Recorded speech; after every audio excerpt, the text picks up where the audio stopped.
ابا نکل تو نہیں گئے؟ پرفیوم کی بوتل بند کر کے سنگھار میز پر رکھتی مخصوص ہارن اور گیٹ کھلنے کی آواز پر موبائل اور پرس اٹھا کر باہر کو بھاگی۔ کافی دیر سے وہ کمرہ بند کر کے بارات میں جانے کے لیے تیار ہو رہی تھی۔ فاطمہ بیگم جلدی جلدی کا شور مچائے 10 بار دروازہ بجا چکے تھے۔ مقررہ وقت ہونے کو تھا۔ آج داور بھائی کی بارات تھی۔ سلمان صاحب کو تو سب سے پہلے ہال پہنچنا تھا اور وہ اس کی سست رویوں سے بھی واقف تھے۔ پورچ خالی تھا، تایا فرقان کے پورشن سے البتہ شور سنائی دے رہا تھا۔ غالباً وہاں پر ابھی سب نکلے نہیں تھے، تو اب کیا کرے؟ ابا کو فون کر گھر جا کر کسی سے لفٹ مانگے؟ وہ یہی سوچتی الجھتی اندر جانے کو پلٹی۔ کھلے گیٹ پہ ہارن ہوا۔ اس نے رک کر دیکھا، باہر ایکارڈ کھڑی تھی۔ اس کی ہیڈ لائٹ خاصی تیز تھی۔ حیا کی آنکھیں چندی آ گئیں۔ اس نے بے اختیار ماتھے پہ ہاتھ رکھا، سایہ بنا کر دیکھنا چاہا، تبھی ہیڈ لائٹ دھیمی ہو گئی۔ ڈرائیونگ سیٹ پر بیٹھے شخص کا چہرہ واضح ہو گیا۔ وہ ولید لغاری تھا، ساتھ فرنٹ سیٹ پر اس کے والد اور پیچھے والدہ۔ السلام علیکم حیا۔ وہ دروازہ کھول کر باہر نکلا اور نرم مسکراہٹ کے ساتھ اسے دیکھا۔ وہ دھیمی ہوتی ہیڈ لائٹ کی روشنی میں اس کے سامنے کھڑی تھی۔ ہمیں میرج ہال کا علم نہیں ہے انکل ہیں؟ وہ آنکھوں میں اسے گہری نظر سے دیکھتے ہوئے پوچھ رہا تھا۔ وہ متذبذب سی آگے آئی، پھر اسے نظر انداز کیے لغاری صاحب کے دروازے کے ساتھ رکی۔ انکل پیراڈائز ہال جانا ہے اور ابا شاید نکل گئے ہیں، مجھے تو پتہ ہی نہیں چلا۔ وہ واقعتاً پریشان تھی۔ اوہ، تو آپ کے چچا وغیرہ؟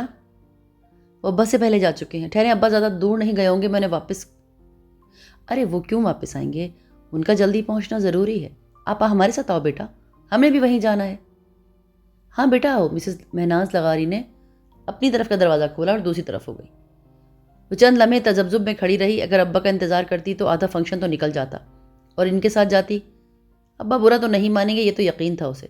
چلیں ٹھیک ہے۔ وہ ہچکچاتے ہوئے پچھلی سیٹ کی طرف بیٹھ گئی۔ تو ہماری بیٹی کیا کرتی ہے؟ رستے میں لغاری صاحب نے پوچھا۔ ہیں؟ میں ان کی بیٹی کب سے ہو گئی؟ جی میں شریعہ اینڈ لا میں LLB آنرز کر رہی ہوں۔ اچھا، اسلامی وکیل ہیں؟ جی۔ وہ پھیکا سا مسکرائی۔ یہ لوگ اتنی اپنائیت کیوں دے رہے تھے اسے؟ تو یہ شریعہ اینڈ لا کیسا سبجیکٹ ہے؟ عمیر لغاری نے بات آگے بڑھاتے ہوئے کہا۔ کیونکہ میں بنیادی طور پہ ایک انجینئر ہوں، اور انجینئرنگ مجھے شروع سے مشکل لگتی تھی، بعد میں آسان ہوئی۔ جی ہاں، مجھے بھی شریعہ شروع میں مشکل لگتی تھی اور میں عادی ہو گئی۔ وہ تینوں ہنس پڑے۔ تو اسے احساس ہوا کہ اسے خواہ ان کے ساتھ زیادہ بے تکلف نہیں ہونا چاہیے۔ تو حیا بیٹا، آپ کا شادی کے بعد پریکٹس کا ارادہ ہے؟ کیونکہ میں اور آپ کے انکل تو کبھی اس معاملے میں زبردستی کے قائل نہیں رہے۔ ہم نے فیلڈ منتخب کرنے سے لے کر کریئر بنانے تک ہر چیز میں اپنے بچوں کی مرضی کو آگے رکھا ہے۔ خود ولید کو بھی شادی کے بعد بیوی کے جاب کرنے پر تو کوئی اعتراض نہیں ہے۔ مہناز کہہ رہی تھی اور وہ ہکا بکا ان کو دیکھ رہی تھی۔ تو کیا معاملات اتنے آگے بڑھ چکے ہیں، یا وہ خوش فہمی کا شکار تھے کہ ابا انہیں کبھی منع نہیں کریں گے؟ وہ ہوں اور ہاں کے جوابات دیتی اس وقت پرسکون ہوئی جب میرج ہال کی بتیاں نظر آنے لگیں۔ شکریہ انکل۔ وہ ان کے ساتھ ہی باہر نکلی اور اسی پل لغاری انکل کا موبائل بجا تو وہ معذرت کر کے ایک طرف ہو گئے۔ حیا سنیے، وہ جانے کو تھی کہ ولید نے پکارا۔ وہ ابھی تک اسٹیئرنگ تھامے بیٹھا تھا۔ مجھے آپ سے بات کرنی ہے۔ وہ اپنی طرف کا شیشہ نیچے کیے اس سے مخاطب تھا۔ مگر یہ مناسب نہیں ہے، مگر مجھے اسی رشتے کے حوالے سے بات کرنی ہے۔ اگر آپ 2 منٹ اندر بیٹھ کے میری بات سن لیں۔ ساتھ ہی اس نے فرنٹ سیٹ کا دروازہ کھولا تو روشنی کا ایک کوندہ اس کے ذہن میں لپکا۔ موقع اچھا تھا، وہ اس کو اپنے نکاح کے بارے میں بتا کر سارا معاملہ یہاں ختم کر سکتی تھی۔ لاٹھی بھی نہیں ٹوٹے گی اور 6 فٹ کا ہی سانپ بھی رستے سے ہٹ جائے گا۔ ٹھیک ہے، مگر یہ ہمارے رشتہ دار ہیں۔ اگر ڈونٹ وری، میں کار بیک سائڈ پہ لے جاتا ہوں، وہاں بیٹھیے تو۔ وہ کچھ متذبذب تو تھی پر بیٹھ گئی۔ زندگی میں پہلی دفعہ وہ یہ کسی لڑکے کے ساتھ تنہا بات کرنے جا رہی تھی۔ ابا کو پتہ چلتا، ان کی ساری وسیع النظری بھگ سے اڑ جاتی۔ اسے لباس پہننے کی آزادی تھی، سر ڈھکنے کی پابندی نہیں تھی، مگر لڑکوں سے بے تکلفی یا دوستوں کی اجازت تو کبھی ابا نے دی ہی نہیں۔ وہ بیٹھی تو ولید زن سے گاڑی بھگا لے گیا۔ دیکھیے، آپ کو جو کچھ کہنا ہے جلدی کہیے، پھر مجھے بھی کچھ کہنا ہے۔ وہ سر جھکائے گود میں ہاتھ رکھے انگلیوں کو مروڑ رہی تھی۔ عجیب سی حالت ہو رہی تھی اس کی۔ پہلے آپ کہیے۔ ولید میرج ہال کی پچھلی طرف ایک نسبتاً سنسان گلی میں گاڑی لے گیا تھا۔ اوکے، مجھے کچھ بتانا تھا۔ وہ گردن جھکائے کہنے لگی، میرے ابا نے معلوم نہیں آپ کو بتایا ہے یا نہیں؟ میں بتانا ضروری سمجھتی ہوں۔ میرا نکاح میری پھوپھو کے بیٹے سے بچپن میں ہو گیا تھا۔ وہ لوگ ترکی میں ہوتے ہیں۔ کچھ خاندانی مسائل کے باعث میرے ابا ان سے ذرا بدظن ہیں اور ڈائیورس دلوا کر میری شادی کہیں اور کرنا چاہتے ہیں، مگر میں ایسا نہیں کرنا چاہتی۔ اس نے سر نہیں اٹھایا تھا۔ ولید کی خاموشی سے اس نے یہی مراد لی کہ وہ شاید سخت شوق کے عالم میں ہے۔ دیکھیے میں اپنے شوہر کی وفادار ہوں مسٹر ولید، میں نے اسی کے خواب دیکھے ہیں اور ذہنی طور پر میں خود کو اسی سے وابستہ پاتی ہوں۔ اب کسی اور سے شادی کرنے کے بارے میں سوچ بھی نہیں سکتی۔ وہ اب بھی کچھ نہیں بولا۔ حیا گود میں ہاتھ رکھے بولتی جا رہی تھی، دیکھیے پلیز آپ انکار کر دیجئے، میں کسی اور کی بیوی ہوں، نکاح پہ نکاح نہیں ہو سکتا، پلیز میں آپ سے درخواست کرتی ہوں۔ اس نے چہرہ اوپر اٹھایا، وہ ایک ٹک خاموش گہری نگاہوں سے اسے دیکھ رہا تھا۔ یہ چہرہ اس کا نہ تھا، وہ جو سارا راستہ ڈرائیونگ کے دوران اسے دیکھ رہی تھی، یہ تو کچھ اور ہی شخص تھا۔ پھر آپ نے کیا سوچا؟ اس کی آواز لڑکھڑا گئی۔ ولید کی آنکھوں میں کچھ ایسا ضرور تھا کہ اسے لگا کہ وہ ایک سنگین غلطی کر چکی ہے۔ خطرے کا الارم زور زور سے اس کے اندر بج رہا تھا۔ کس بارے میں؟ وہ بوجھل آواز میں بولا تو دروازے کی طرف سمٹ گئی۔ نامحسوس سے انداز میں اس کا ہاتھ ہینڈل پر رینگ گیا۔ آپ اس کے رشتے سے انکار کر دیجئے۔ ارے عمر پڑی ہے یہ باتیں کرنے کے لیے حیا، ابھی تو ان لمحوں سے فائدہ اٹھاؤ جو میسر ہو۔ وہ اس پہ جھکنے کی کوشش کر رہا تھا اور حیا نے دونوں ہاتھ اس کی گردن پہ رکھنے چاہے، مگر اس نے زور سے ہینڈل کھینچ کر دروازہ دھکیلا۔ دروازہ کھلتا چلا گیا اور وہ دوسرے ہاتھ سے ولید کو دھکا دے کر باہر نکلی۔ اس کا دوپٹہ ولید کے ہاتھوں میں آ گیا۔ وہ تیزی سے بھاگی تو ولید نے دوپٹہ کھینچ لیا۔ دوپٹہ اس کی گردن کے ساتھ رگڑتا ہوا پیچھے ولید کے ہاتھوں میں رہ گیا۔ وہ بنا پیچھے مڑ کر دیکھے بھاگی جا رہی تھی۔ اسے ولید کے دروازہ کھول کر کوئی اونچی سی انگریزی گالی دینے کی آواز سنائی دی۔ اس کے بھاگتے قدموں میں تیزی آ گئی۔ گلیاں سنسان، نہ جانے وہ کہاں لے آیا تھا۔ آج اتوار کا دن تھا، دکانوں کے شٹر گرے ہوئے تھے۔ وہ ادھر ادھر دیکھے بغیر بدحواس دوڑتی ہوئی ایک گلی میں مڑ گئی۔ پیچھے کو دوڑتا آ رہا تھا، وہ بھاگتی ہوئی گلی کے دوسرے سرے تک جا پہنچی، مگر یہ کیا گلی بند تھی، ڈیڈ اینڈ۔ بے ساختہ پلٹی، بھاگتے قدموں کی آواز قریب آ رہی تھی۔ وہ دوڑ کر گلی کے بند سرے تک گئے اور دیوار کی اینٹوں کو چھو کر ٹٹولا۔ شاید کوئی دروازہ ملا ہے، شاید ہیری پوٹر کی کہانیاں سچ ہوں۔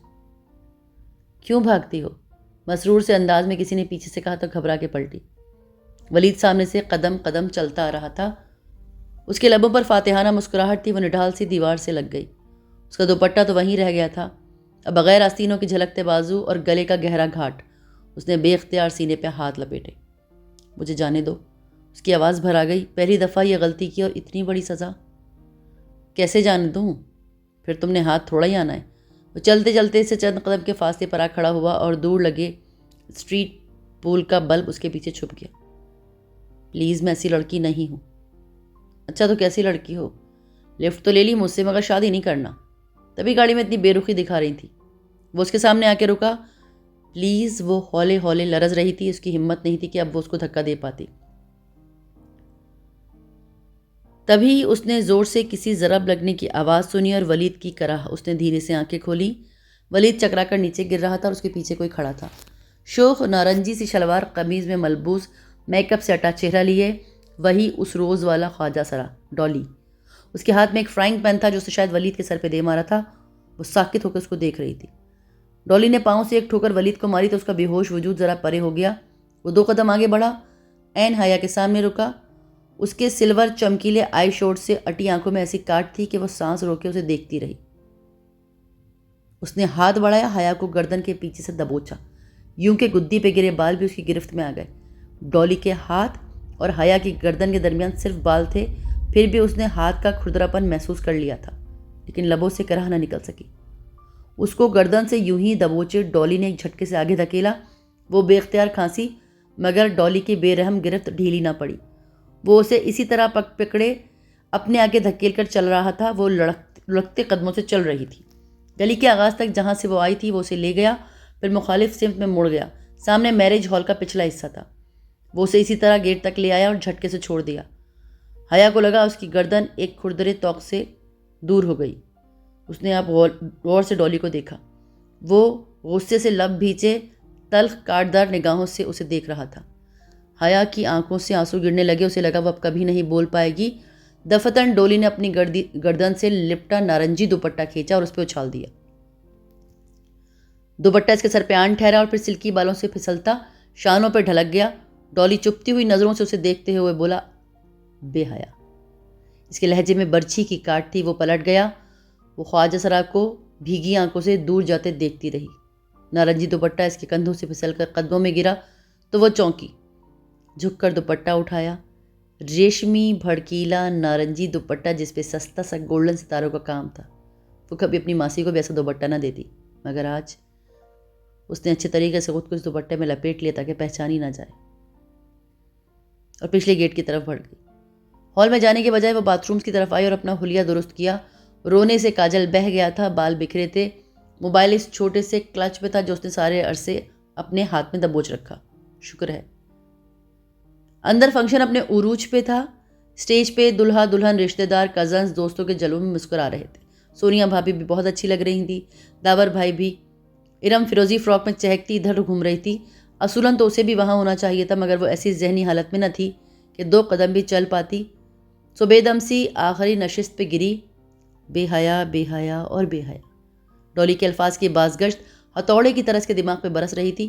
وہ تو بے حیا نہیں تھی، وہ تو کبھی کسی لڑکے کے ساتھ گاڑی میں نہیں بیٹھی۔ اس سے یہ غلطی تو پہلی بار ہوئی تھی، اور پھر سوچ سوچ کر اس کا دماغ پھٹا جا رہا تھا۔ آدھے فنکشن کے بعد ہی طبیعت کی خرابی کا بہانہ کر کے وہ چلی آئی۔